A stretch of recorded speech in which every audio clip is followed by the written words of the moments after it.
Bom, são perguntas, dúvidas, mau sinal, né? Bom, a ideia hoje é falar de curvas. Na verdade, vou distinguir curvas.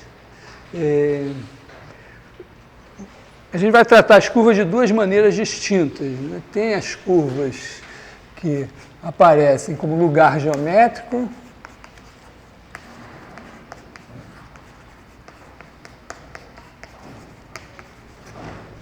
ou seja, subconjuntos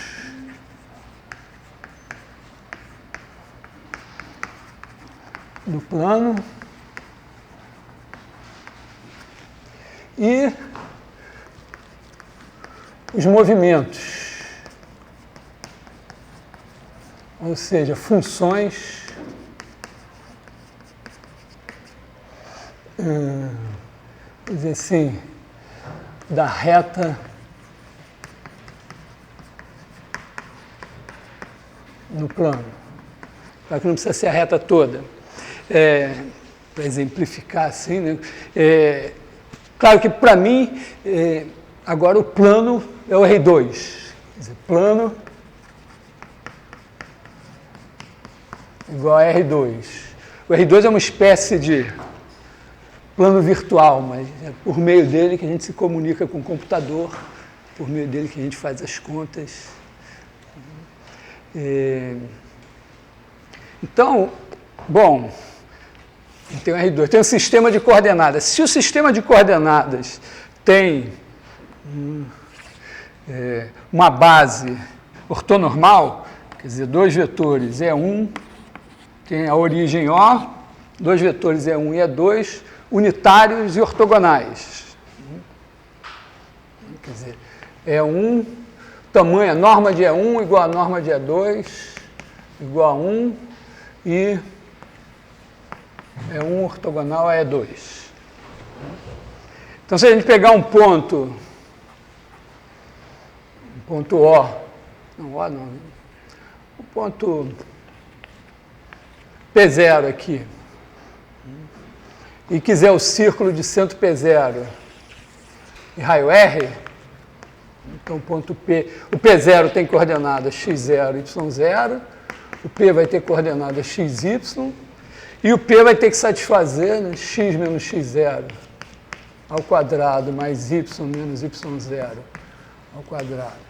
Raiz quadrada igual a R, que R supostamente é positivo, então isso é equivalente aqui, né, x menos x0 ao quadrado mais y menos y0 ao quadrado igual a R2, e a gente pode pegar o conjunto do x, y pertencentes a R2, tais que isso daqui acontece, esse R daqui não é esse aqui. Então, isso aqui é um subconjunto do plano caracterizado por essa equação, e esse subconjunto é o nosso círculo. Então, está aqui.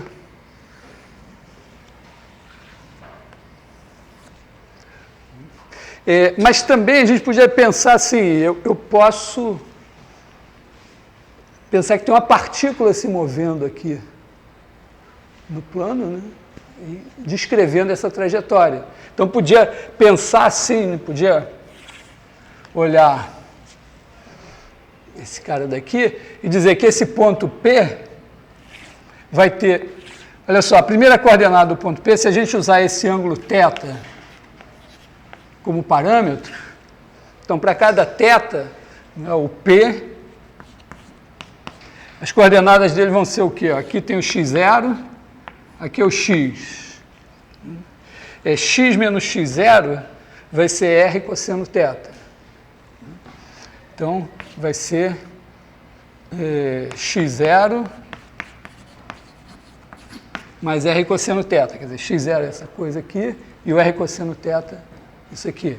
E y0 mais R seno θ. Ou você podia pensar que se sistema de coordenadas estivesse aqui, seria x cosseno, seria R cosseno θ, R seno θ, e aí você soma o vetor x0, y0 e obtém isso. Tá? Quer dizer, uma maneira de ver isso seria P igual a x0, y0 mais R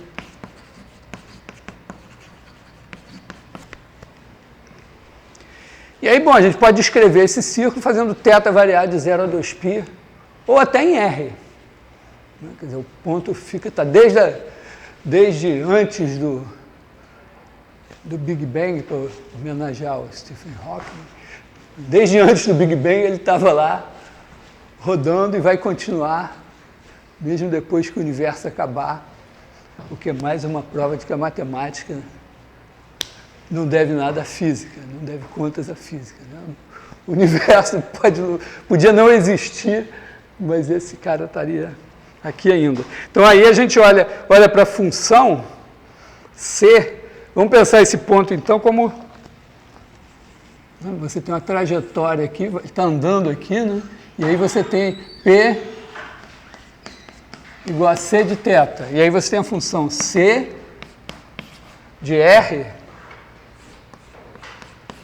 em R2, isso aqui é o C de θ.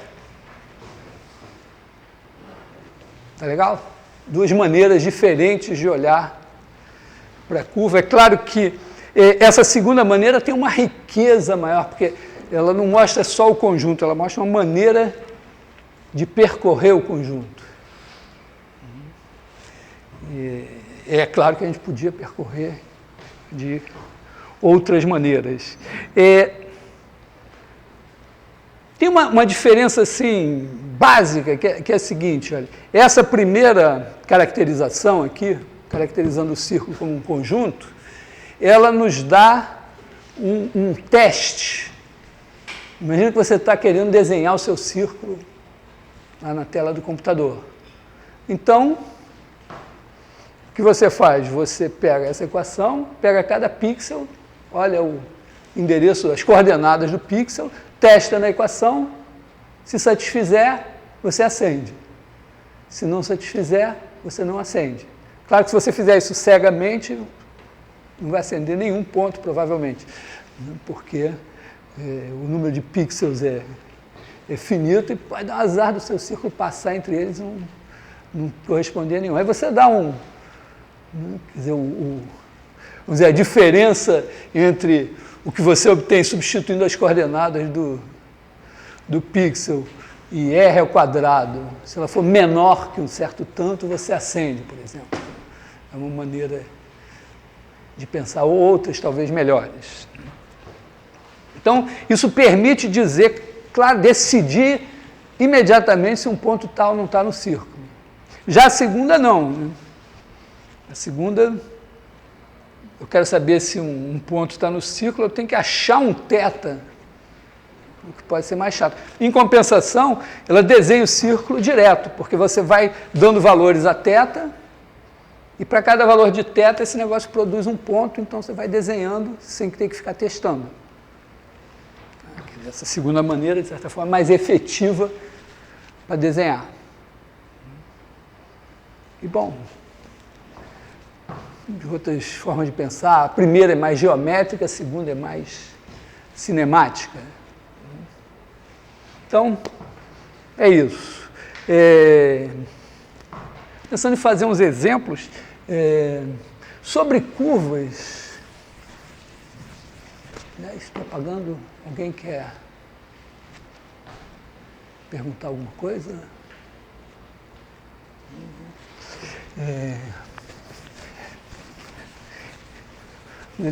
É claro que deve existir uma enciclopédia de curvas, de tantas pessoas estudarem curvas. Tem um site que eu botei na nossa página, que, aliás, eu acho que a nossa página é site.google.com matemática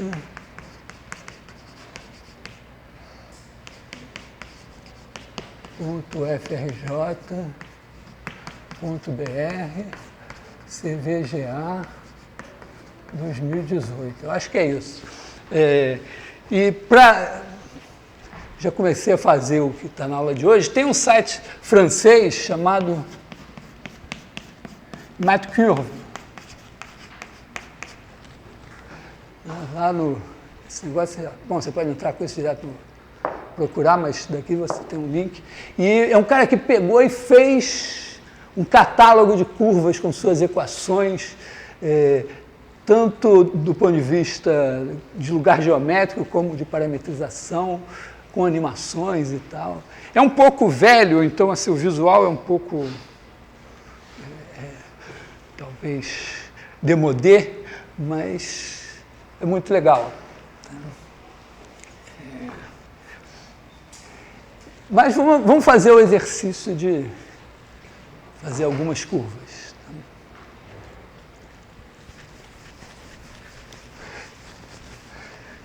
Bom, pensei assim, vamos pegar primeiro um lugar geométrico assim. A gente pode pegar no plano, né, 2 pontos, digamos x0, vamos botar x1, y1, x2,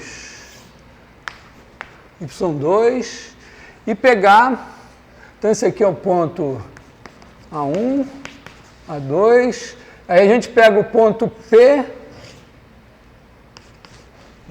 e ele vai ter que satisfazer o seguinte, PA1 igual a PA2, e equidistante desses caras aqui.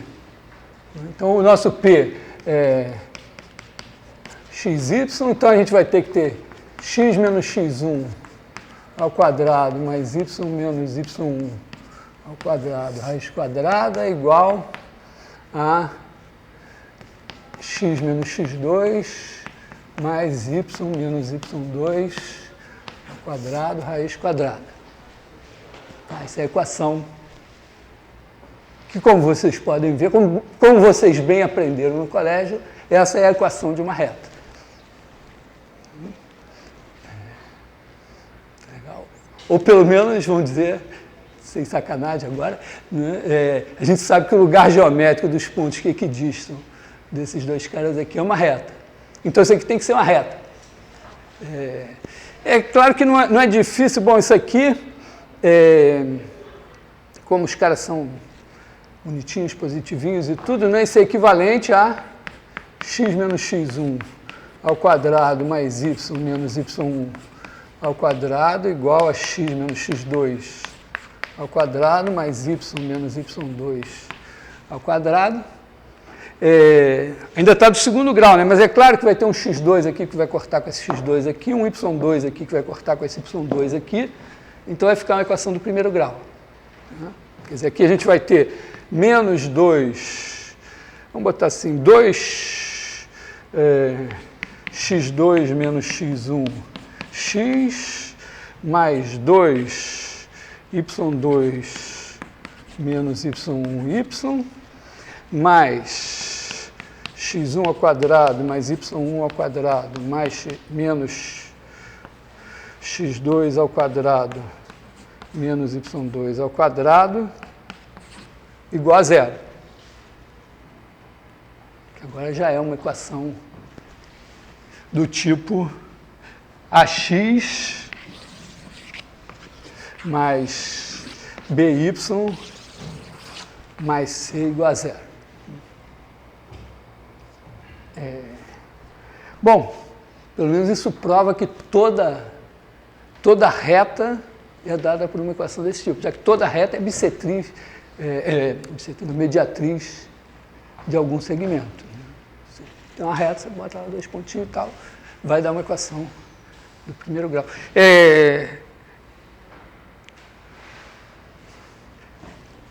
Tem uma abundância de parâmetros aqui que eu acho que deve garantir também que se a gente der uma equação do primeiro grau, a gente deve encontrar x1, y1, x2, y2, que isso satisfaça, mas é uma questãozinha algébrica.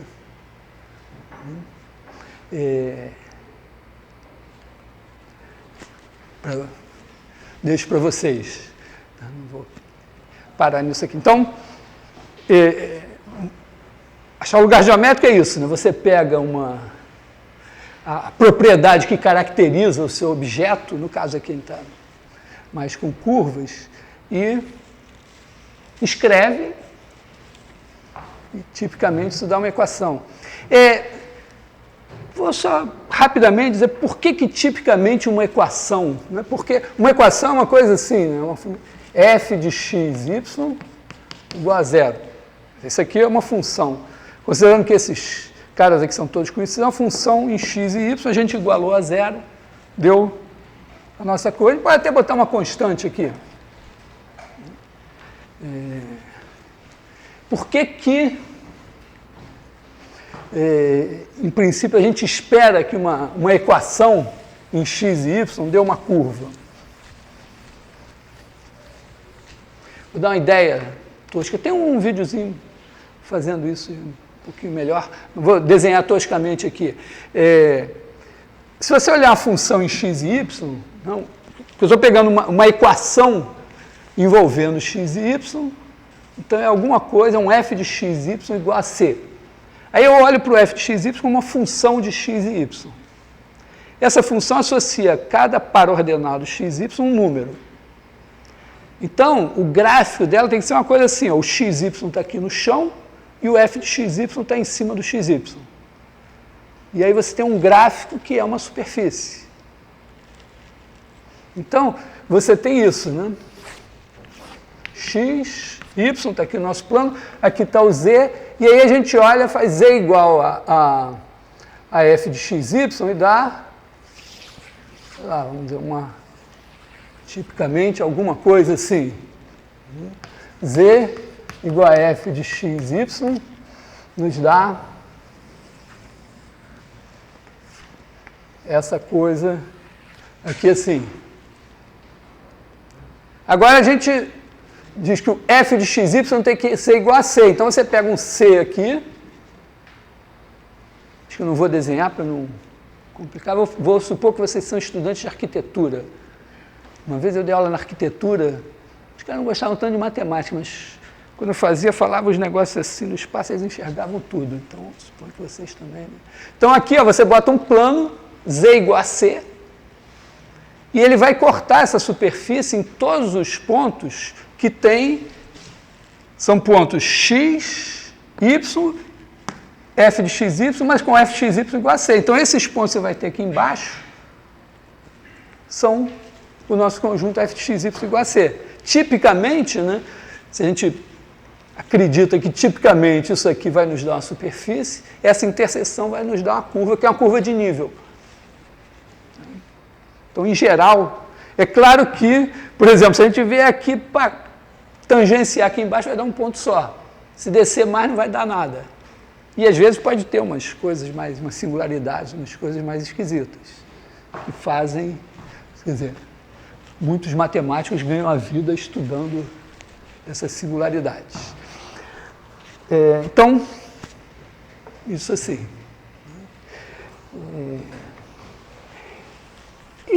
Bom, mas vamos nos divertir um pouco agora com curvas parametrizadas. Né?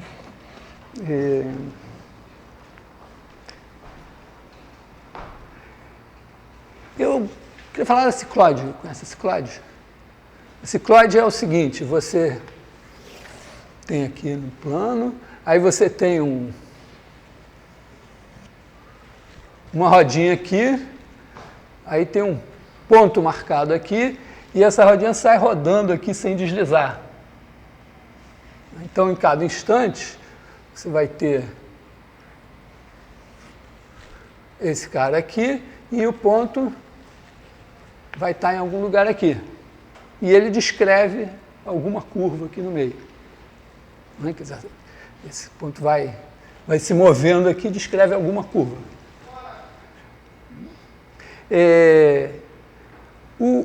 A coisa básica aqui para a gente conseguir fazer algo é a seguinte observação.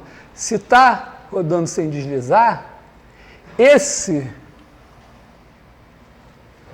comprimento aqui, vou botar ali, cor de rosa.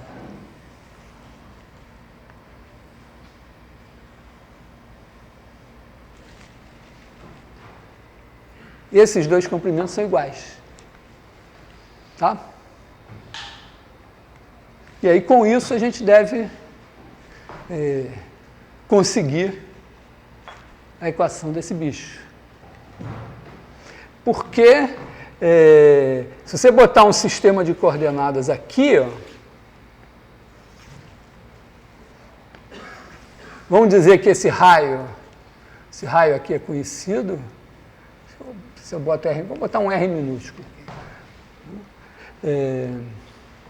Então, aqui você tem esse raio aqui, R. Se você chamar esse ponto aqui de alguma coisa, vamos chamar ele de O de T. Vamos pensar o tempo como a nossa variável.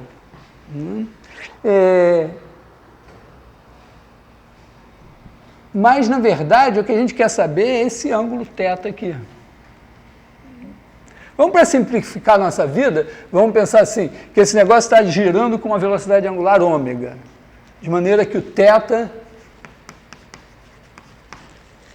igual a ômega t. Então, esse ângulo aqui é ômega t. Como tem o raio R, né, esse comprimento aqui é Rθ, que no caso aqui vai ser R ômega t. A gente pode até usar o θ como parâmetro depois. Vamos fazer fazer assim, usar o θ, O de θ. Então, O de θ, se a gente colocar a origem aqui, então nosso sistema de coordenadas está aqui, x, y. Então, o O de θ tem coordenadas Rθ e R. Oi?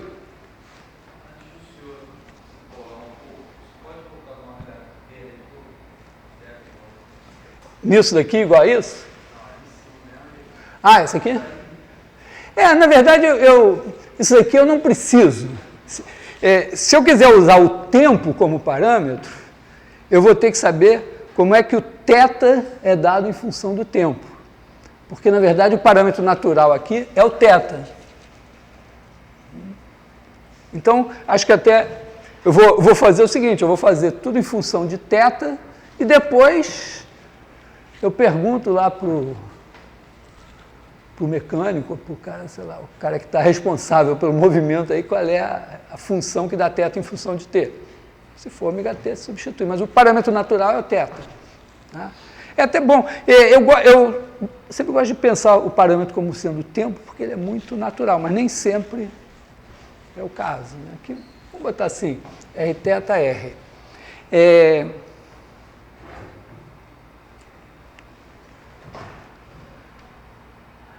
Aí, ó, esse vetor, agora esse vetor aqui, ó, a gente poderia, vou pegar aqui o nosso ponto P de θ, e esse vetor aqui, então esse cara aqui é o O de θ, e esse vetor seria o V de θ. Como é que a gente escreve esse cara?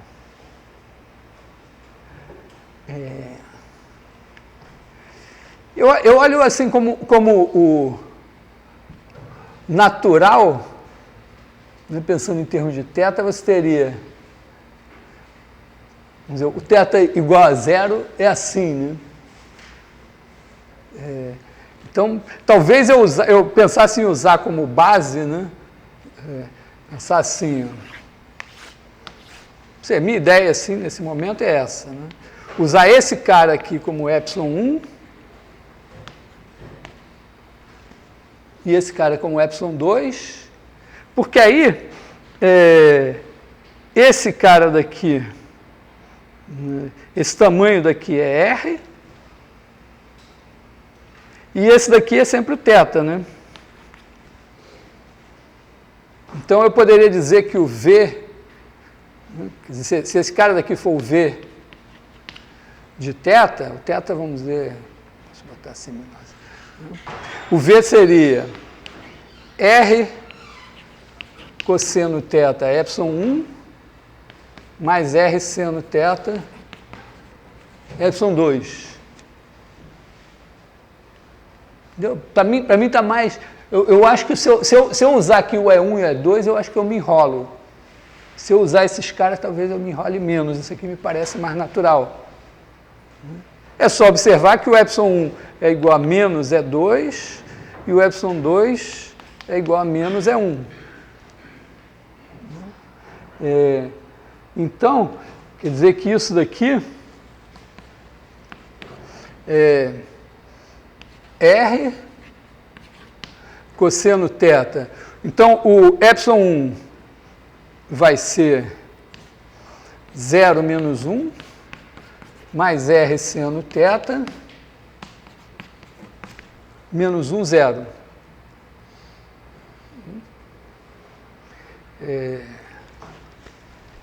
Será que vai dar certo isso? Bom, então seria isso aqui mais... na verdade, a gente pode botar aqui R, aliás, menos R seno θ, R cosseno θ. Que, aliás, a gente pode botar assim, né? R em evidência, θ menos seno θ, 1 mais cosseno θ. 1 menos cosseno θ.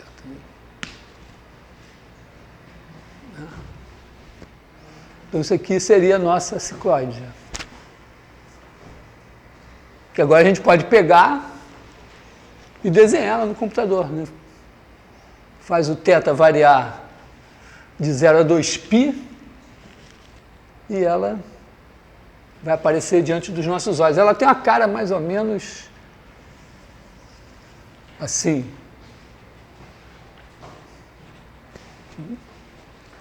Legal?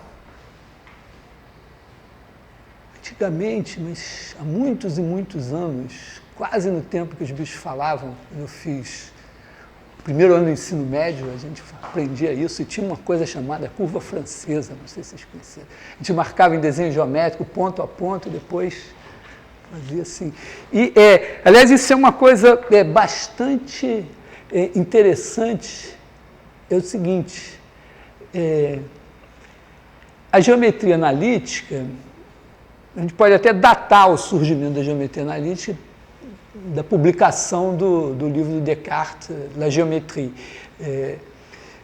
em 1637, mas é mais ou menos por aí, quer dizer, 1600 e coisas. Então, tem quase 400 anos que a geometria analítica entrou na matemática e ela meio que dominou. Quer dizer, porque,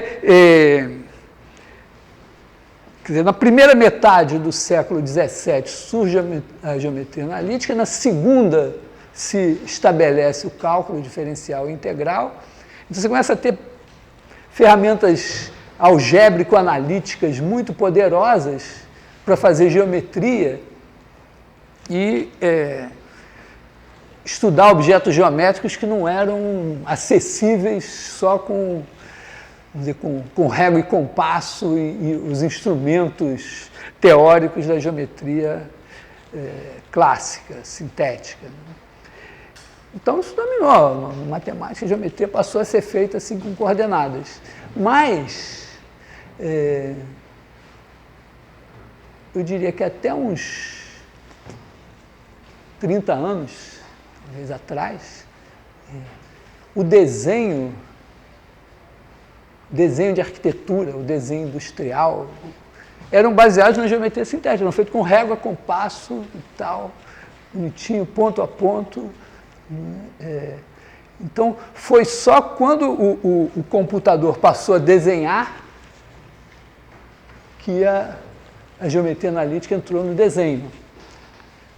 Porque, repara, enquanto você não tem uma ferramenta, um instrumento como esse, não adianta eu ter isso aqui para desenhar à mão, né? Eu vou ter que ficar dando valores a θ, para cada valor de θ eu teria que ir lá na tábua de senos e cossenos, calcular o seno e o cosseno, achar as coordenadas desse ponto e marcar lá. Até que com régua e compasso é mais rápido. E aí eu tinha que ficar marcando pontinho a pontinho. O que acontece hoje é que o computador faz exatamente isso, só que ele não tem uma tábua, enquanto naquela fração de segundo que ele leva para desenhar aquele negócio, ele pegou 100, 200, 1000 valores de θ, para cada um deles ele calculou o seno e o cosseno, usando uma série de Taylor ou qualquer coisa assim que vocês ainda vão aprender, porque claro que não dá para imaginar que o computador tem lá dentro um sacizinho assim que desenha com um círculo, aí ele vai lá e mede o negócio e tal. Isso é calculado também, quer dizer, o cálculo, as derivadas integrais, as séries e tal, permite a gente também calcular essas coisas. Então ele faz tudo isso uma fração de segundo, marca 100, 500 pontos e você vê a curva, parece que está até contínua. Então isso foi uma mudança. Eu cheguei a conhecer isso, cheguei a dar aula na arquitetura e eu falava, olha, vai mudar tudo, hein? Acho que era rio pra caralho. Fazer um desenho à mão, você vai fazer desenho nanquim, vai passar a noite fazendo isso. Bom, então temos aí, repara que isso aqui essa aqui foi a cicloide.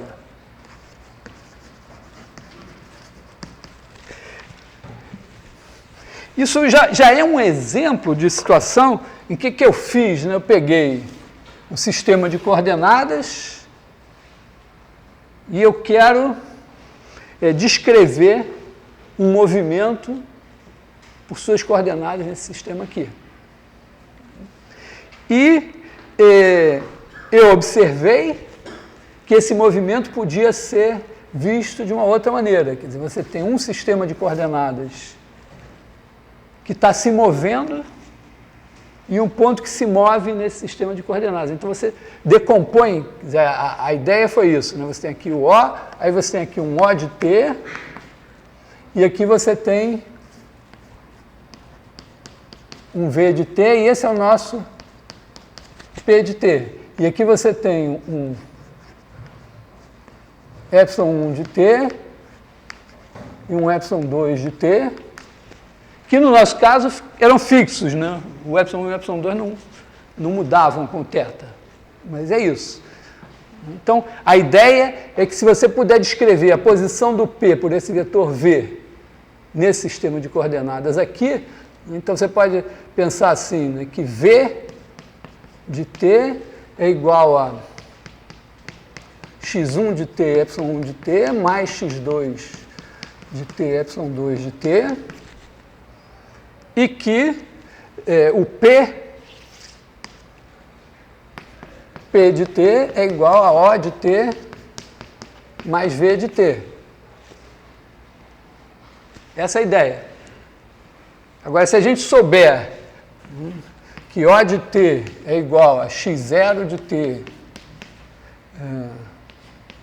y0 de T, as coordenadas dele são dadas assim, e a gente souber também quem é ε1 de T, vamos dizer assim, A1 de T, A21 de T, ε2 de T igual a... Vou botar tudo em pé, né? Tá assim.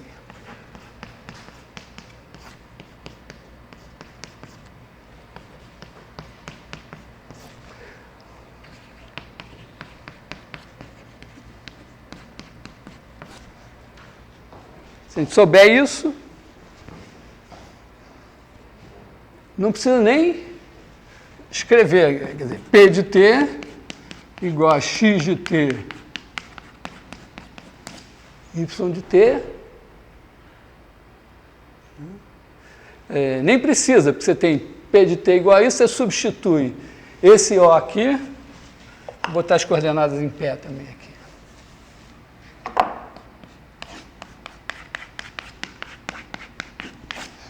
Você substitui essas coordenadas do O, as coordenadas, o x1, o x2, coordenada y1 do y2, e você tem a posição P de T. Tá? Isso é mais ou menos o que você tem que dizer para o seu computador para ele desenhar o negócio.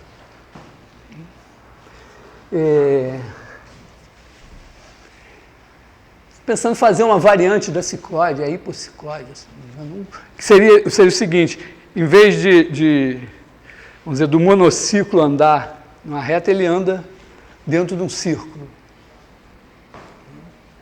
E aí a gente pode trabalhar um pouco essa ideia. Tá legal? Alguém quer? Tá muito silêncio nessa aula. Quando eu sinto esse silêncio sepulcral, é porque tem muita gente assim, não entendendo nada e copiando. Ah, não é para copiar essa merda, não. Me deu o trabalho de escrever o livro, de fazer os vídeos, de ter essa porcaria toda para você estudar, filmar a aula, que não vai estar hoje a aula filmada, é para ficar ligado na aula assim, olhando, esse cara está me enrolando, ele está mentindo, eu vou pegar ele no flagrante. Ou então, dizer, peraí, não entendi nada de ver, não entendi. É para isso que você está aqui, não é para copiar a aula. No mínimo, vamos dizer, se você fizer questão de copiar, faz uma foto. Gasta R$5.000 no celular, pelo menos tirar foto.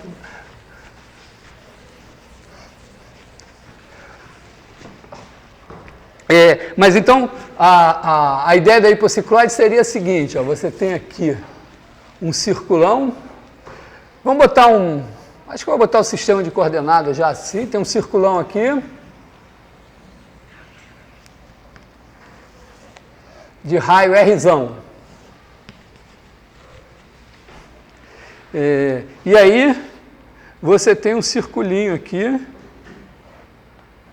de raio Rzinho, e, vamos dizer, para simplificar nossa vida, no instante inicial você está aqui. E aí, o macaquinho vai lá, e esse negócio vai andando aqui assim, né?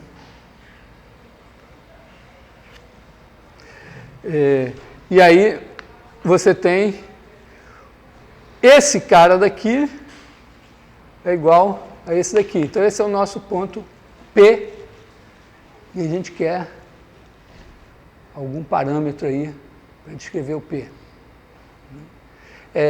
Talvez seja o θ aqui, né? Quer dizer, aqui, vamos dizer, a geometria que a gente vai usar é o quê? Você tem essa tangência, isso aqui passa no centro do círculo. Então, o centro do círculo anda aqui assim.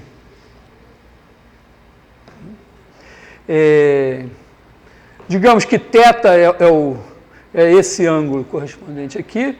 Então, aqui a gente tem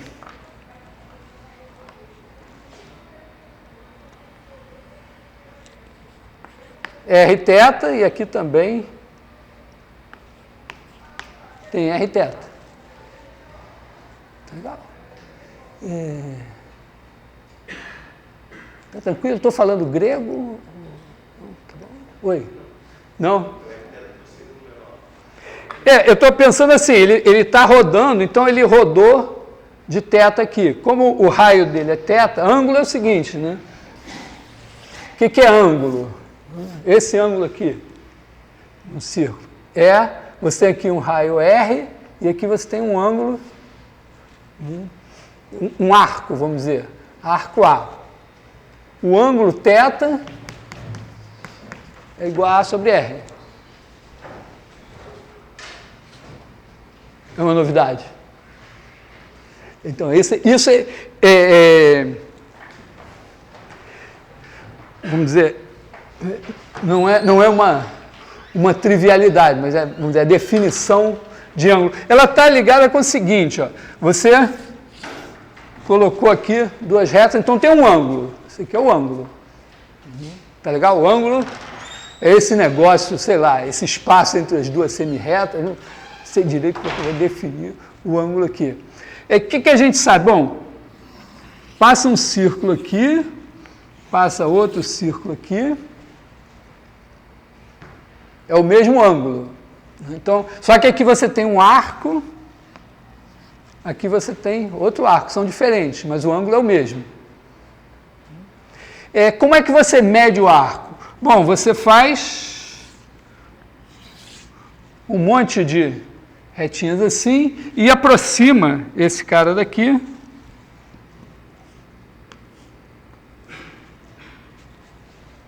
Assim.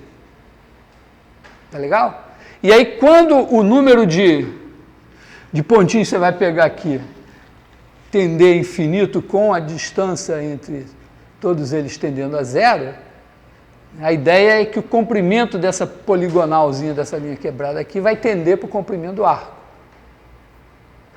Ok?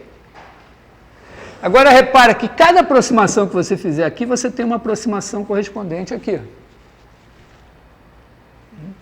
Então, vamos chamar o arco aqui de A1, o arco aqui de A2. Está claro o seguinte, ó, aqui você tem o raio R1 e aqui você tem o raio R2. Na verdade, vamos fazer a diferença assim, né? Chamar isso aqui de L e L. E A é o arco. A1, A2 são os arcos. Tá? Então, L1 tende para A1, L2 tende para A2. Só tem uma coisa, olha, por semelhança de triângulos, está claro que o tamanho desse segmento aqui, dividido pelo tamanho desse segmento aqui, é R2 sobre R1. Tá legal? Quer dizer, a gente tem assim, ó.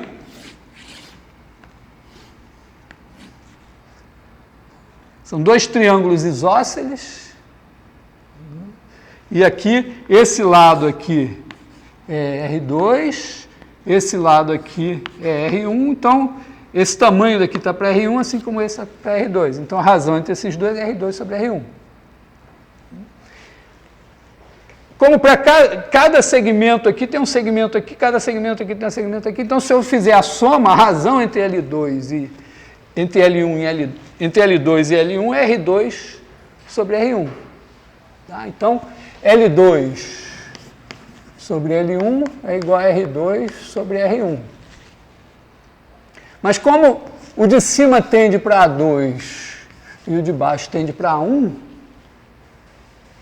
a razão entre A2 e A1 é R2 sobre R1.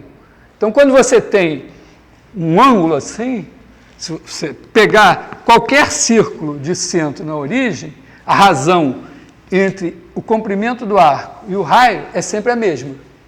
Não depende do raio do círculo. Tá legal? Então eu vou dizer que esse número, que é a razão entre o comprimento de arco e o raio, é a medida do ângulo. O ângulo é dado por esse número. Tá legal? Isso você precisa absolutamente saber. Função seno, cosseno e tal, vão todas supor que o ângulo é dado assim. Bom, então é isso. Quer dizer, aqui ó, você tem o arco e o raio. O ângulo é θ. Então o arco é o raio vezes o ângulo. O ângulo é número. Esse negócio de grau, radiano não existe, radiano. Radiano é só uma fantasia. Bom, acho que você vai ter que estudar mais do que as 44 horas semanais. Eu fiz a conta, né? São 7 dias na semana, então 168 horas, né? 20 horas de aula, 44 de serviço, 64. Assim, locomoção, refeição, 4 horas diária. mais 24, 8 horas de sono por dia. Eu vi que no fim sobrava umas 28, sei lá, uma coisa assim. Pelo menos 1 hora de atividade física. Mas você pode misturar. Porque, além disso tudo que eu falei, né, a gente vai supor que vocês não vão ser imbecis, então vão ter uma vida cultural rica, vão se interessar pela política, pelo que está acontecendo no mundo, vão ter amigos, ter vida social e tudo. Então, essas coisas vão ter que se misturar. Você vai ter que estudar com os amigos, sei lá, fazer atividades físicas enquanto olha na televisão o que está acontecendo, mas é isso. Então, você acho que vai ter que ter mais do que as 44 horas. Bom, então, voltando aqui à nossa história, o que a gente sabe é isso, é que esse r θ é igual a esse r θ aqui.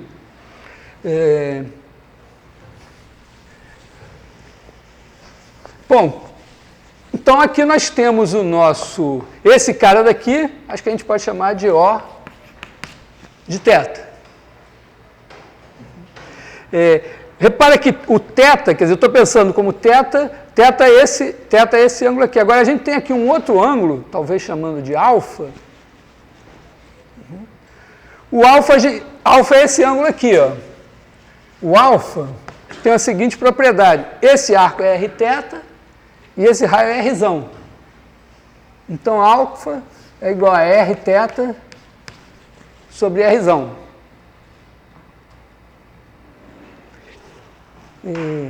Então, o nosso O de θ, vamos pensar assim aqui, a gente tem, é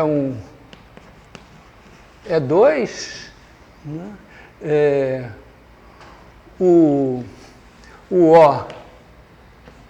O de θ tem essas coordenadas aqui. Vai ser... bom, esse tamanho daqui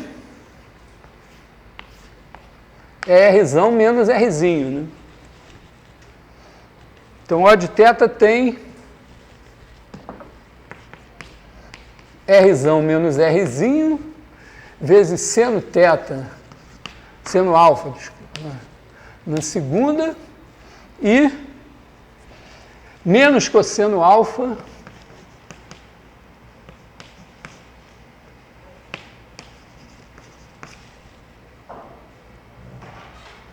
não, peraí, tá certo, menos cosseno alfa na segunda. Tá? Então aqui são as coordenadas do O de θ. E aqui a gente pode fazer a mesma coisa da outra situação, né?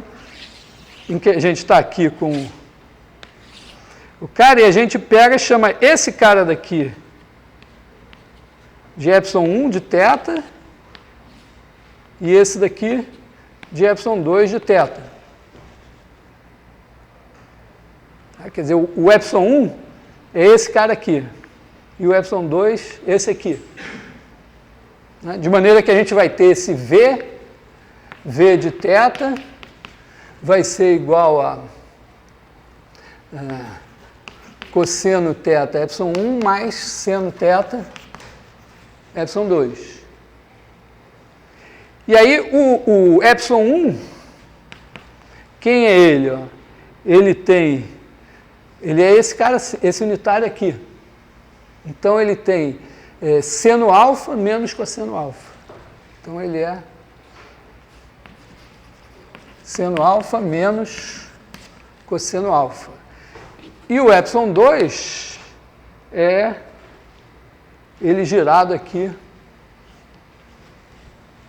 de 90 graus para cá. Então aqui está o nosso alfa, aqui assim. Então ele é menos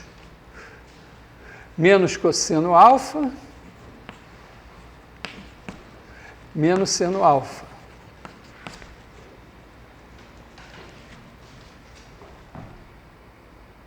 E aí pronto. É isso. Tá legal? Uma diversão nas horas vagas é você, se você programar isso, se você não programa, aprender a mexer no GeoGebra e botar isso lá no GeoGebra. É fácil, porque eu sou analfabeto não, é porque eu estudei computação no tempo que era Fortran. Vocês não sabem que eu venho de tempos pré-históricos. Tinha computação 1, aí tinha o seguinte, tinha um computador, que era o computador, era o IBM 1130, era algo assim, ocupava uma sala inteira, tinha um poder impressionante, vamos dizer, menos capacidade do que uma máquina de calcular que você compra no camelô, mais ou menos isso. E além disso, para se comunicar com ele, você tinha que entregar um bolinho de cartões perfurados no guichê, e tinha 2 horários que rodavam os programas. Então você tinha que fazer o seu programa, ir lá numa maquininha que perfurava cartões, eram tempos de uma certa opulência, então você tinha cartões à vontade, ia lá, perfurava, aí chegava o seu bolinho de cartões, entregava no guichê, e aí se você entregasse até uma certa hora da manhã, você recebia o seu resultado ainda no mesmo dia, se fosse de tarde só no dia seguinte de manhã, e aí, claro, vinha a listagem, era um negócio desse tamanho, a listagem de papel, com um erro, que você não sabia onde era. Aí você ia lá, olhava os seus cartões e tal, até descobrir onde estava o erro, aí pegava o cartão errado, fazia de novo, e aí, com sorte, depois de um dia ou 2, você finalmente tinha lá o, sei lá, o númerozinho que fosse, sei lá, qualquer coisa boba, como fatorial de 5, alguma coisa assim que você podia programar no computador. Então, eram tempos mais difíceis, mas agora vocês podem pegar isso e mandar o computador desenhar. E a linguagem era Fortran. E também era um tempo que você fazia matemática e podia tirar onda. Não, computação, não quero saber desse negócio e tal. Hoje, espero que vocês tenham essa noção. Para um cara que faz matemática, não saber programar é o mesmo que ser analfabeto.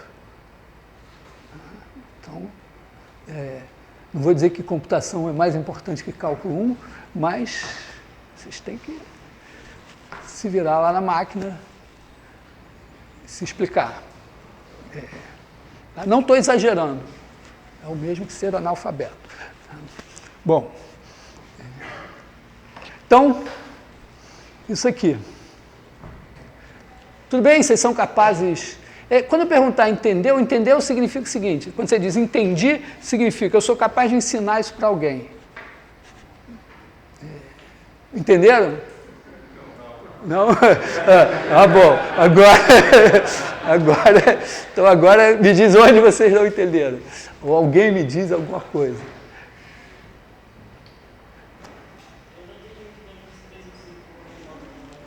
Esse aqui? Aqui? É que eu...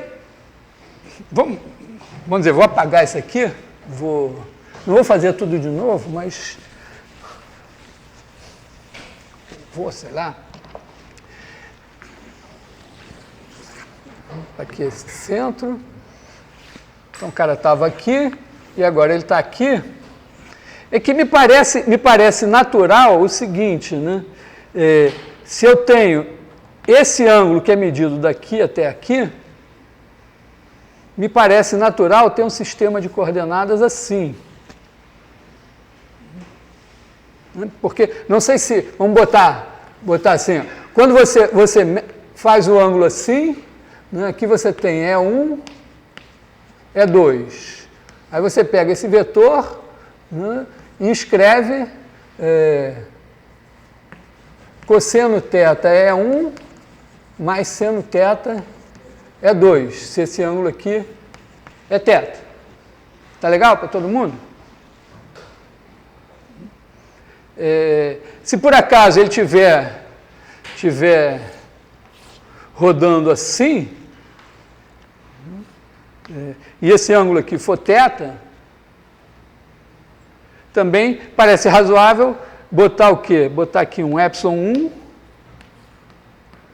um ε2 e fazer cosseno θ ε1 mais seno θ ε2.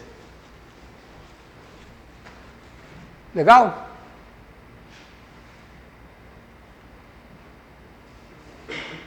Ok?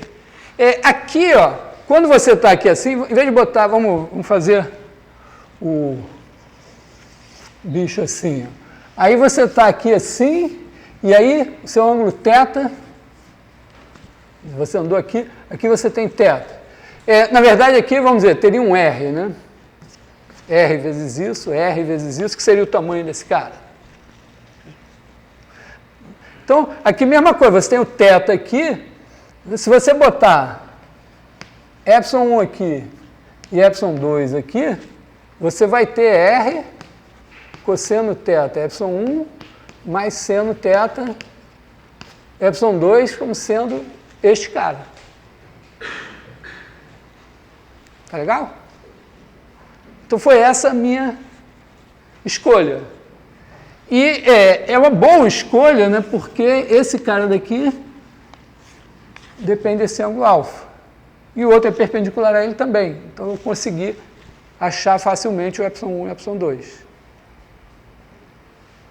Então, quer dizer, a minha escolha foi dizer, ó, eu vou trabalhar com um sistema de coordenadas móvel em que a minha origem vai estar aqui, o ε1 vai estar aqui e o ε2 vai estar aqui.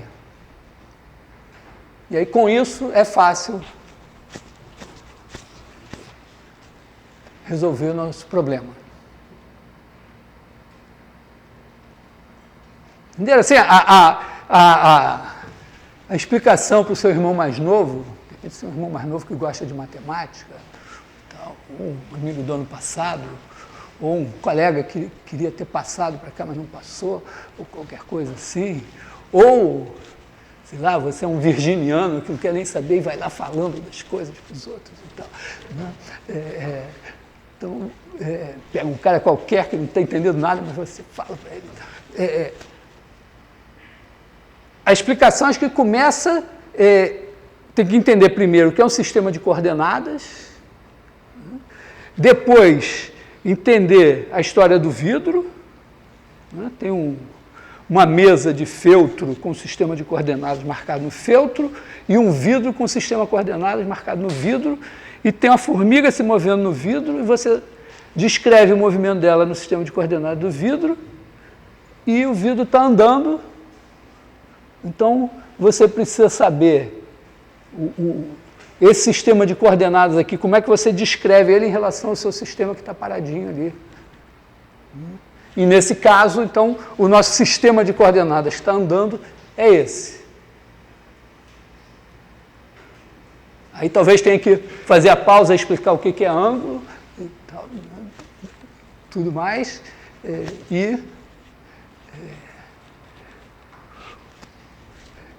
não sei, ninguém perguntou o que é seno, o que é cosseno. Então, mas se quiser perguntar, estou ganhando para isso, não tem problema nenhum. Legal? Oi?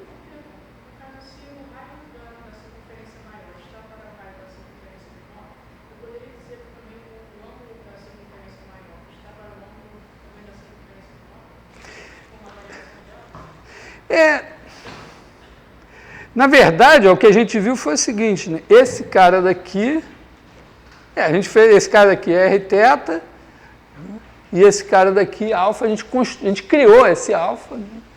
De tal maneira que tem essa relação de fato, né? Quer dizer, você tem alfa, foi Rθ sobre Rzão, então, vamos dizer, ficou invertido, né? Alfa sobre θ é igual a Rzinho sobre Rzão.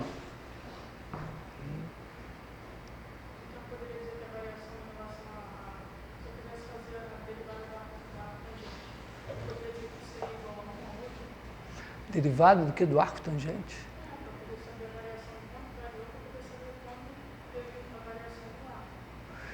Você quer a variação aqui do alfa em relação ao θ? A variação do alfa em relação ao θ, a derivada é R sobre Rzinho. Rzinho sobre Rzão.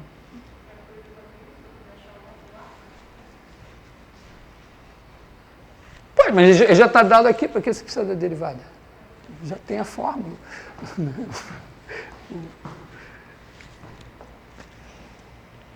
Tá. Então, isso.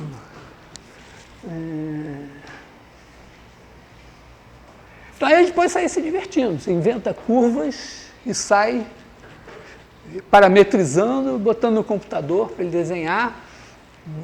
Eventualmente pode ser interessante assim, você criar uma curva que depende de um parâmetro. Ela pode até ser dada por uma equação, uma curva que depende de um parâmetro, e aí você faz o parâmetro variar e a curva se move. Também é bonitinho. Tem uma coisa legalzinha, vou parar para mostrar, que são chamadas curvas de Bézier.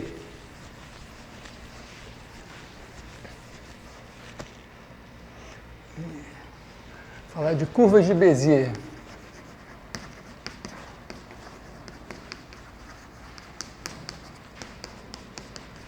Bézier foi um engenheiro francês que inventou, desenvolveu as curvas de Bézier. A ideia é extremamente simples. Aliás, eu não, se vocês tivessem visto... Aliás, tentem sempre, na véspera, ou na hora que vocês estiverem de saco cheio da aula de 8 às 10, dar uma olhadinha no site do curso e dar uma olhada nos vídeos curtos dessa aula, antes da aula. Porque é o seguinte, ó, você tem aqui um ponto A0, um ponto A1, um ponto A2. Aí faz um ponto B0, andar de A0 para A1 em movimento retilíneo uniforme. E um B1, andar de A1 para A2. E aí, enquanto eles estão andando, você olha esse segmento aqui. Claro que ele está mudando, e bota aqui um ponto C andando daqui para cá. Então, o que é... Vamos dizer, você pode isso no... Repara a vantagem da fantasia aqui sobre a realidade. É meio difícil você construir isso, né, porque esse segmento aqui está mudando de comprimento, né, então não dá para você construir isso mecanicamente, assim, de maneira simples. Mas você pode desenhar isso, fazer o computador desenhar, porque o B0, a gente viu, né, B0 é dado por 1 menos t, vamos botar como função de t, 1 menos t a 0 mais t a 1, com t entre 0 e 1.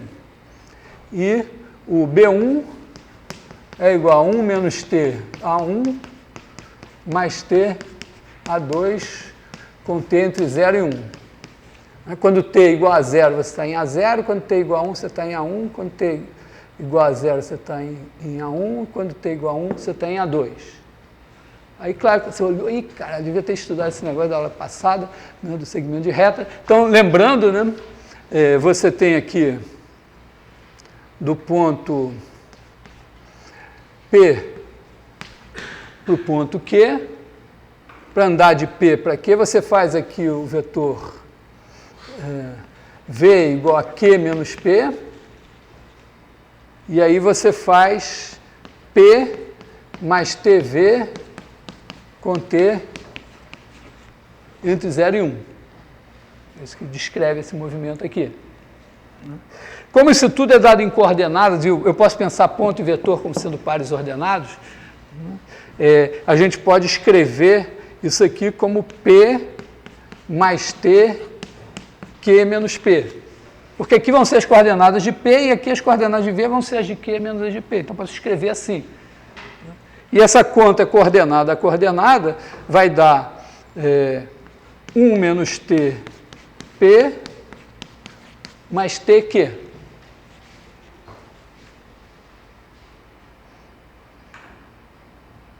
Eu estou usando já o fato de que eu posso identificar pontos e vetores e pares ordenados, que na hora das operações, as operações se transferem. Se você não acreditar, escreve tudo em coordenadas, gasta aí uma meia página e faz isso aqui.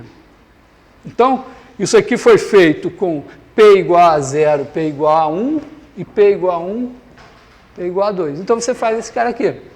Aí o ponto C, o que vai acontecer? No tempo 0, ele está em A0. Porque o B0 está aqui, o B1 está aqui, o T0 está aqui.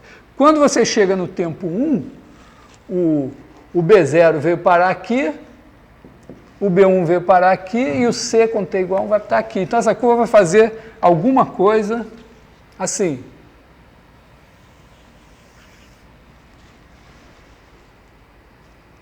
Mas ela passa no A0, passa no A2, não passa no A1 em geral. E aí é legal porque você pode, num software como o GeoGebra, por exemplo, você não precisa entrar com os pontos pelas coordenadas. Você pode clicar lá o ponto, ele fica lá, e você pode mover o ponto. Então você tem a curva, você move o A0, o A1 e o A2 e a curva se move. Bom, mas a gente pode repetir essa brincadeira para 4 pontos. Oi? O C é um ponto qualquer na reta B0. Ele não é um ponto qualquer, ele é o ponto, o C, ele é dado assim, esqueci de escrever, né? C igual a 1 menos T B0 mais T B1. Ele também está andando, entendeu? E, na verdade, quando eu escrevi o A0, o A1 e o A2 fixos, eles podiam estar andando também. Quer dizer, embora aí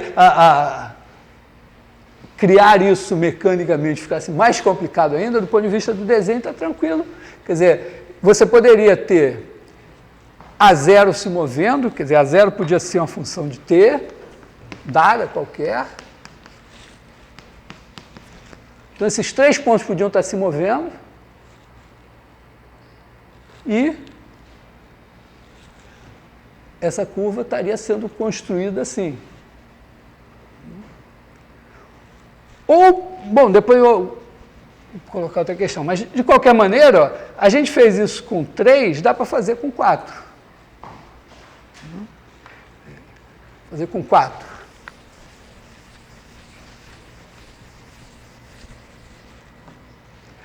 Você bota A0, A1, A2, A3, aí faz isso, isso e isso. Aí você faz aqui, ó, o B0, o B1 e faz aqui o C0. O C0 é o ponto da curva de Bézier correspondente a A0, A1 e A2. Mas você pode também fazer com A1, A2 e A3, você tem o B1, pode criar aqui o B2, pegar esse cara daqui e fazer o C1. E agora, andando nesse segmento aqui, vem o D. E o D é o cara que vai dar a nossa curva. Então, vai se mover aqui assim. Então, está claro que para qualquer N, a gente pode fazer isso. Quer dizer, você pode fazer... Tá legal?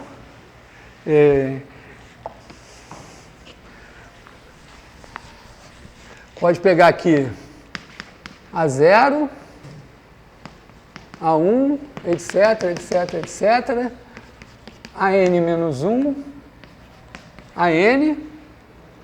Aí você faz com A0 até AN-1, você faz aqui um ponto P0. P0, vou botar assim, P0, ele vai se mover assim, na curva de Bézier, que usa do A0 até o AN-1.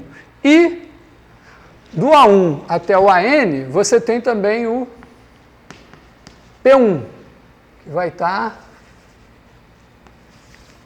Essa curva não precisa ser convexa, não, porque você pode mexer nesses pontos, pode ir um para cima, outro para baixo. É claro que se essa aqui está assim, essa está mal desenhado, mas paciência. Então você tem isso aqui, agora nesse segmento aqui, enquanto o P0 e o P1 se movem, aqui se move o nosso ponto P, que vai escrever a nossa curva de Bézier para esses pontos. Tá? Então, é só um problema assim, de programação. Quanto mais pontos você colocar, mais passos, né? Porque você tem que construir, primeiro, todos os segmentos ligando a 0, a 1, a 1, a 2, até a n-1, a n, depois constrói os pontos que andam sobre esses segmentos, aí você liga, depois liga, até chegar no último. O que é meio desagradável. Mas talvez a gente possa conseguir uma fórmula para o P, em função de T, que envolva as coordenadas dos pontos aqui, e que não precise a gente dar esses passos todos. Oi. Então, a única coisa que importa são os primeiros e os últimos pontos. Os dois primeiros e os dois últimos. Não, porque para chegar aqui, você precisa desses N pontos. E para chegar aqui, você precisa desses N pontos.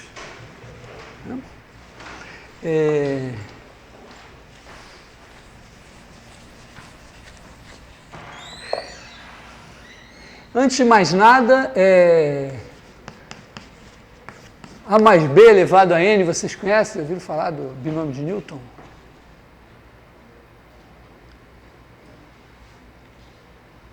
Não? Então, A mais B elevado a N é A mais B, A mais B, A mais B, N vezes. Então, isso aqui vai dar... Bom, eu tenho aqui, ó, duas escolhas, então tem 2 elevado a N... 2 elevado a N parcelas aqui, em princípio. Né? Só que algumas são iguais. Mas a primeira, vamos dizer, é A vezes A vezes A vezes A. Então é A elevado a N. A última é B vezes B vezes B vezes B, que é B elevado a N. Agora tem uma parcela que é A elevado a N menos 1, que eu escolher A aqui, A aqui, A aqui, e aqui escolher o B. Então, tem uma, então, que é A elevado a N menos 1B. Só que eu podia ter escolhido o A, e na penúltima escolhi o B e na última o A. Ou na antepenúltima. Quer dizer, na verdade, eu tenho N parcelas, porque eu posso ter escolhido o B aqui, ou aqui, ou aqui, ou aqui, e os outros A. Então, eu tenho N caras assim. Da mesma forma, do lado de cá, né, eu poderia ter escolhido o A em uma dessas e o B nas outras. Então, também aqui vai ter N, A, B elevado a N menos 1. Agora, também poderia acontecer o seguinte, eu pegar 2 A's e N menos 2 B's. E aí eu tenho N posições aqui e eu tenho que escolher 2 para escolher o A. Então, se chama combinação de N2A2. Já viu essa? Quer dizer, o número de escolhas de 2 parênteses dos N, da combinação de N2A2, que a gente costuma anotar assim. Né? Aí a gente tem A, N-2, B2. E aí vai, por aí em diante, né? Quer dizer, o termo geral aqui é combinação de NK, K, em que eu escolhi K caras para serem B e N menos K para serem A. Então, aqui eu tenho mais parênteses, mais... Então, isso aqui é o somatório de K igual a 0 até N. Não sei qual a relação de vocês com isso aqui, eu tinha pavor disso quando era criança. Não sei, eu fazia qualquer coisa para escrever isso assim. Mas isso aqui corresponde a dizer, ó, o K varia, eu tenho N mais uma parcelas, cada uma correspondendo a um K. O K começa em 0 e vai até N. Então, somatório de K igual a 0 até N, da combinação de N, K a K, A elevado a N menos K, B elevado a K.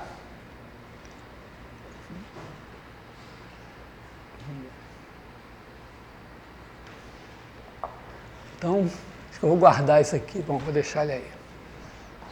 Então é isso. Em particular, né, se você fizer 1 menos t mais t elevado a n, a gente sabe que é 1, mas a gente vai ter uma maneira super besta de escrever 1. Né? Esse aqui vai ser somatório de k igual a 0 até n, combinação de n, k a k, 1 menos t elevado a n menos k, t elevado a k. Bom, mas eu estou falando isso pelo seguinte, ó. Vamos fazer a nossa curva de Bézier com 3. A gente tem aqui B0, A0, A1, A2, B0, B1, C.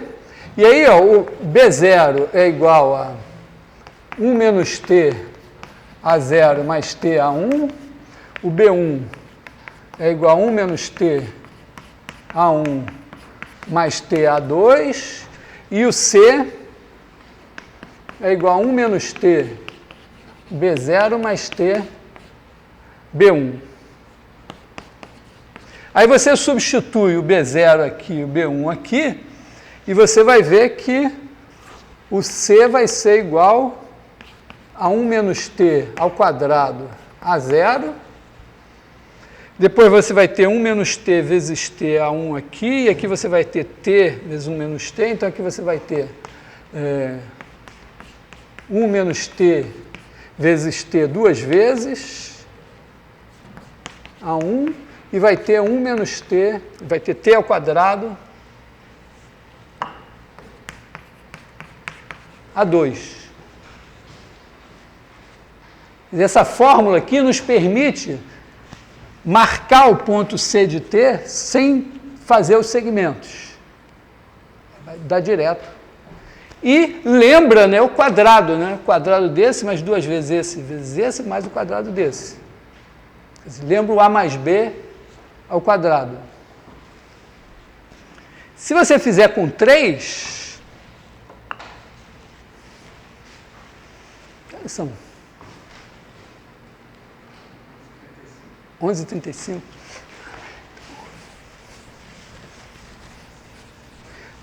Se você fizer com 3, você vai ter aqui A0, A1, A2, A3.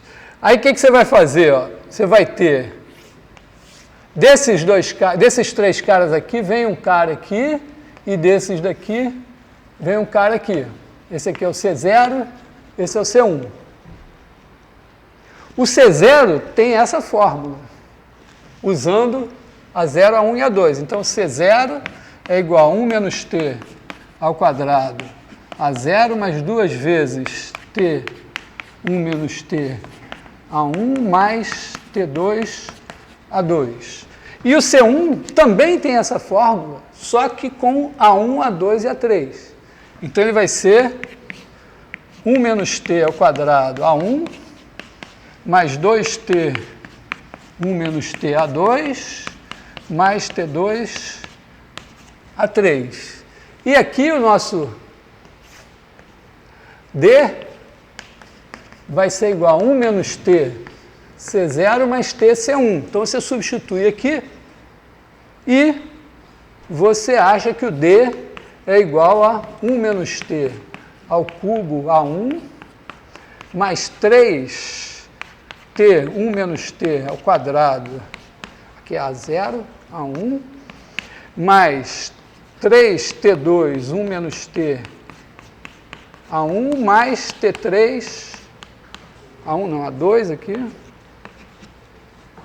A3.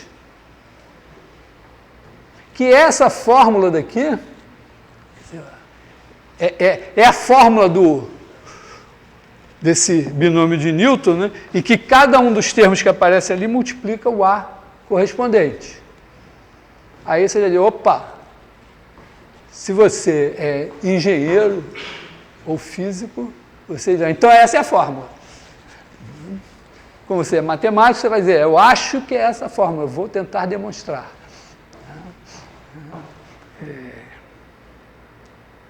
Então, o chute seria o seguinte, né? O nosso chute é que com n caras, o P de T seria igual a somatório de K igual a 0 até n, de combinação de n, k, k, 1 menos T elevado a n menos k, T elevado a k, a k.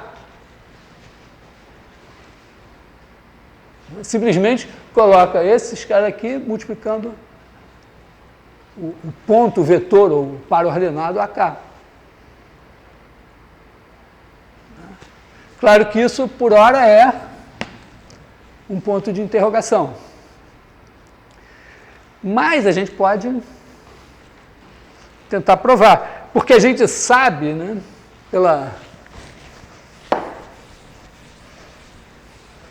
pela definição, pela construção que a gente fez, foi o seguinte, né? Você tem aqui o A0, o A1, o AN menos 1. Aí a gente tem o P0 de T. Vamos supor o seguinte, a gente já provou que essa fórmula vale para N... O 0 e o 1 são meio triviais, mas para N igual a 2, para N igual a 3 está valendo. Então, vamos supor que ela vale para n menos 1 e vamos tentar provar que ela vale para n. Então, o que seria essa fórmula aplicada aqui? Seria que P0 de T é o somatório de K igual a 0, só que eu estou usando não o n, mas o n menos 1. Ainda tem o AN aqui, que eu não escrevi de propósito, mas aqui tem o P0 de T. Então, ele só usa esses n pontos aqui, do A0 a n menos 1. Se essa fórmula está valendo para n menos 1, então isso aqui é de K igual a 0 até n menos 1. Estou botando n menos 1 para a fórmula.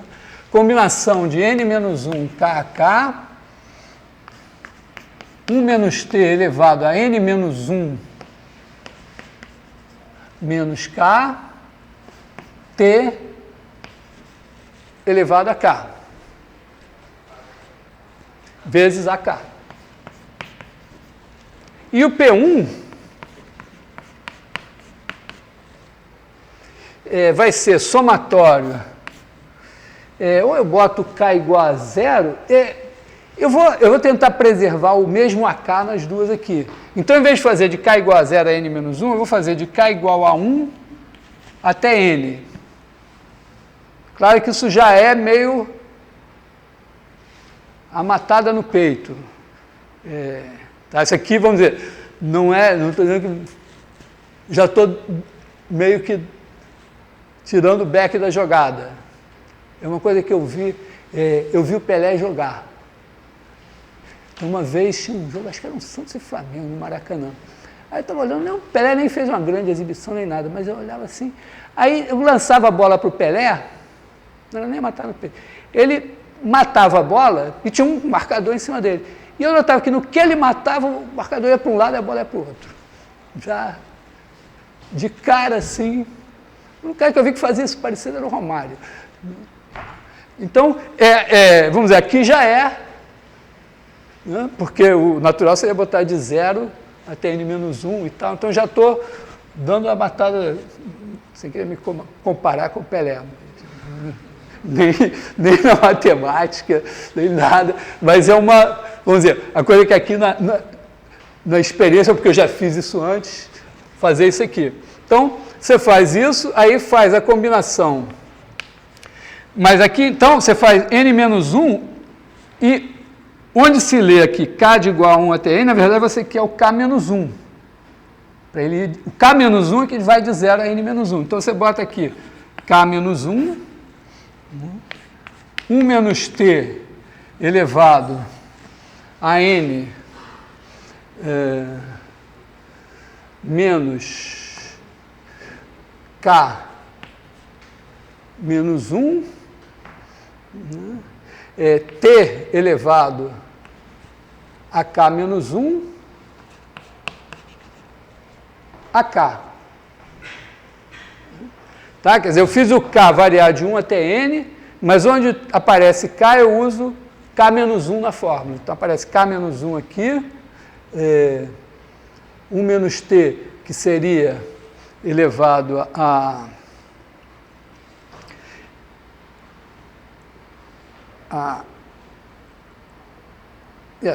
n menos k menos 1, né? Tá certo esse n menos k menos 1? Tá, né? Hã? Acho que deveria ser menos 2, né? Que seria n menos 1 menos k menos 1. Então, na verdade, seria n menos 1 menos k menos 1. Então, seria n menos k, né? Aqui t elevado a k menos 1, a k.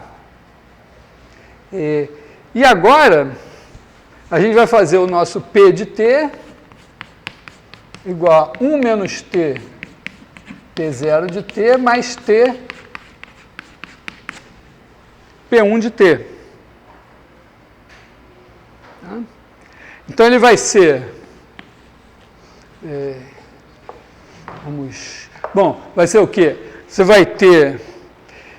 esse aqui vai de 0 a n menos 1, esse vai de 1 até n. Então, aqui tem um 0 que aqui não tem. E aqui tem um n que aqui não tem. Então, vamos separar o 0 daqui. O k igual a 0, a combinação de n menos 1, 0 a 0 é 1. Aí você teria 1 menos t elevado a n menos k menos 1, vezes 1 menos t, então vai ser 1 menos t elevado, e o k igual a 0, né, na verdade, então 1 menos t elevado a n, o k é 0, não tem nada, e aqui a 0. Seria o primeiro termo, o termo k igual a 0 aqui, que não tem k igual a 0 aqui. E no fim, tem um termo que corresponde ao k igual a n aqui, que não tem k igual a n aqui. Então, com k igual a n, você não tem 1 menos t, tem aqui n, aqui era k menos 1, né, que eu apaguei, né? K menos 1, né? Então, aqui você tem, esse cara aqui não tem, n menos 1 com k menos 1 aqui dá 1, esse aqui não tem, vezes t dá t elevado a k,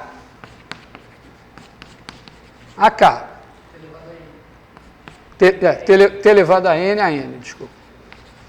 E aqui no meio, a gente pega esses dois somatórios e junta. Então, aqui a gente vai ter somatório de k igual a 1 até n menos 1. E aí a gente vai ter... repare o seguinte, esse daqui vai ser multiplicado por 1 menos t. Então, esse menos 1 aqui vai sumir, vai ficar n menos k. E esse vai ser multiplicado por t. Então, esse menos 1 vai sumir. Então, vai ficar os dois, né? Os dois vão ficar com, deixa eu botar aqui, mais t elevado a n. Então, eu vou ter combinação de n menos 1 kk mais combinação de n menos 1 k menos 1. Aí eu vou ter 1 menos t elevado a n menos k, t elevado a k,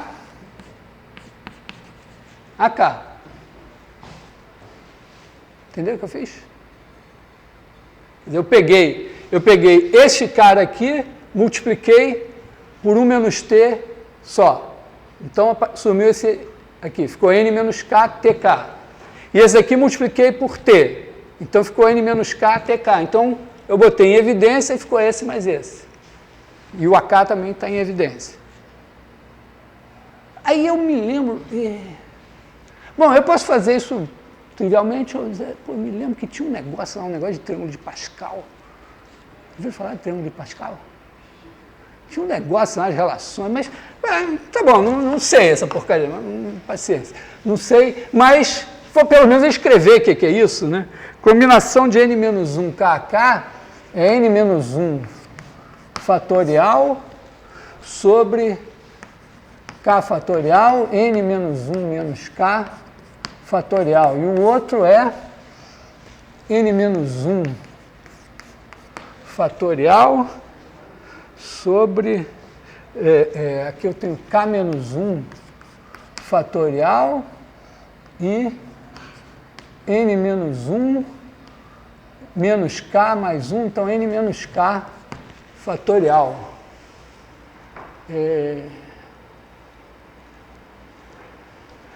Então, aqui eu tenho que multiplicar, para botar no mesmo denominador, né? Eu tenho que botar k fatorial, n menos k fatorial. Esse daqui eu tenho que multiplicar por n menos k, então eu tenho n menos 1 fatorial vezes n menos k, mais... e esse aqui eu tenho que multiplicar por k. Então eu tenho que fazer n menos 1 fatorial por k. Corta esse k com esse k, e isso é n fatorial sobre k fatorial, n menos k fatorial, conhecido também como combinação de nkk. Então isso aqui é... E como o termo k igual a zero dessa fórmula é esse, e o termo k igual a n dessa fórmula é esse, então eu provei que essa fórmula vale para qualquer curva de Bézier. O que me economiza, obviamente, botar um porrilhão de segmentos de reta para chegar lá no meu ponto final. Posso direto jogar o cara lá. E permitiu que eu fizesse um vídeo do passarinho, que vocês podem ver lá no... Quer dizer, eu pensei, não, eu saí brincando de fazer, fiz várias coisas. Aí você faz a curva, faz um certo número de pontos, cria uma curva de Bézier, aí você começa a mexer nos pontos para desenhar como você quiser. Aí eu fiz um passarinho assim, né? Pensei, vou fazer uma... Eu peguei, né? Primeiro antes de fechar. Entenderam aqui a dedução? A demonstração por indução. Então, na verdade, você pode fazer, com isso, você ganha a possibilidade de desenhar a sua curva direto. Tem um capítulo de curvas de Bézier do livro 1 que está sendo escrito, que terá essa coisa aqui. Mas, vamos dizer, você dá um certo número de pontos, faz uma curva de Bézier. Aí você mexe os seus pontos, desenha uma coisa. Aí você pode fazer uma animação. O que é uma animação? Você faz uma figura mudar até virar outra figura. Tipicamente, você exige que ela tenha certos passos intermediários. Então, uma animação simples que eu pensei foi essa. Eu posso fazer um passarinho com as asas assim, outro passarinho com as asas assim, e depois fazer os pontos de controle se moverem da posição da curva de baixo para de cima e vice-versa, e o passarinho fazer assim. Só que, claro, se o passarinho está assim e o outro está assim, esse ponto de controle e esse ponto de controle, se eu mover em linha reta, eles vão se mover assim, o passarinho vai encolher no meio do caminho. Aí eu resolvi, não, então eu vou fazer um passarinho intermediário aqui, E aí fiz os pontos de controle se moverem primeiro daqui para cá, depois daqui para cá, depois eles voltam e eu passaria até que faz um movimento razoável. Mas você pode usar, em geral, você pode pensar assim, né? Você pode fazer os pontos, você cria N pontos de controle, o N mais 1, do A0 até a N, cada um deles dependendo de um parâmetro T.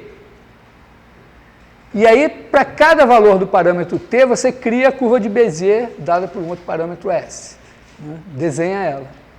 E aí, na medida que o parâmetro T varia, a sua curva de Bézier varia e você tem uma animação. Então, pode brincar à vontade, dar uma certa liberdade de desenho. Então, é uma coisa legalzinha e que só depende da equação no segmento de reta.